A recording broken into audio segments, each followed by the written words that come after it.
On, didn't he? I hope you got on him in the Cup, Kieran McEvoy. What a ride on cross counter. It was a remarkable piece of horsemanship and a delight of the huge crowd here.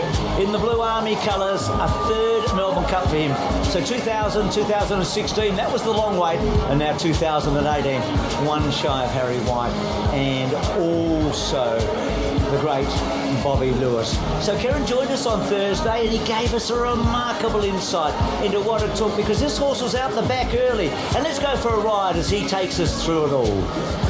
I went out with an open mind, as I said to Francesca when I got on the horse, and Prince of Arran really squeezed me out of the gates, and I was back, and for the first sort of 5 or 10 steps I thought, okay, I might sort of just poke forward a bit, and then he didn't flow along, so I thought, okay, I'll just have him where he's happy, and that meant I was last. And I must admit I didn't expect to be there, but that's where I landed. But you're practically stone cold last there, and you're completely at the mercy of what they do up front, aren't you, tempo-wise? Exactly. I was a bit keen here, and I had Frosty on my outside, Damien Lane on Zacata. I was right up Glenn's clacker on Avilius, and I just said to Frosty here in a minute, hang on, give me a couple of steps just to get out of this spot. I wanted to get back behind Glenn, which Frosty allowed me to do, and then I got my horse in a better rhythm, and then as you'll see, Clissamore was coming back, and I was lucky I was just able to get out without getting him sort of too much off an even keel, so to speak, and then my horse got in a nice rhythm from there on. They still weren't going very quick though.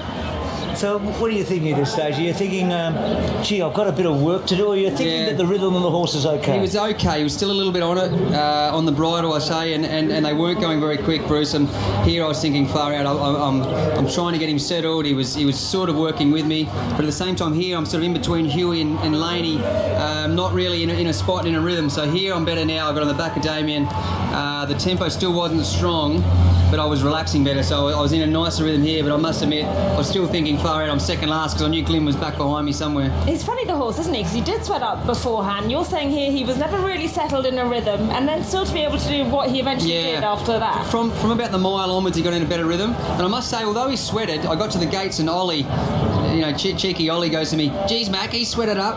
And I sort of said to him, no, he's all right. Visually he looked like he was sweating, but he was actually okay. And this is where they started to go a little bit quicker now once we got past the 1400. And as it turned out, Hugh Shot the Barn was there. I ended up on the back of Muntaha. Huey stayed in and followed the Japanese horse, ended up in the back of Muntaha. They sort of went out, and then I got away from Hugh Shot the Barn, and Zacata was on my outside, and I thought, okay, this is okay. I'm on the back of Muntaha. And there's a magic moment about to come up, where you win the race, basically, where you do get into free. Talk us through this. Well, this was a pivotal point of the race. Muntaha was there, ended up in the back of Yucatan. I thought, right, how good's this? I didn't really want to follow Hugh Shot the Barn, because I thought he's 2-1 pace for me.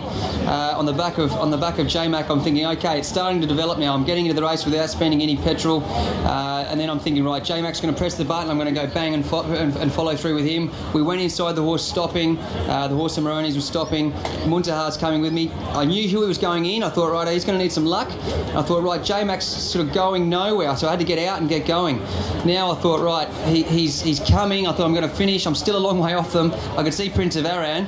I thought, I've got to go, and I've got to go hard. I could only really see Prince of Arran. I knew Huey was getting through, but I had my eyes on Michael Walker, and I thought, I've got this race. I've got this race won, and then Prince of Arran, Marmello was there. I thought, I'm too strong. I couldn't believe it. At the furlong, I thought, I've got this again. Do you know, Richard, of all the things we've done over the years with jockeys, that's really my favourite thing. Yeah. That insight and the way he rode that horse. It was a brilliant ride. Also, the brilliant ride from Hugh Bowman. Yeah. He did take a few risks to get through that pack, but there wasn't a lot between them. I thought Huey got a lot further in front than he actually did, but Kieran was right there with him, but just 4 or 5 horses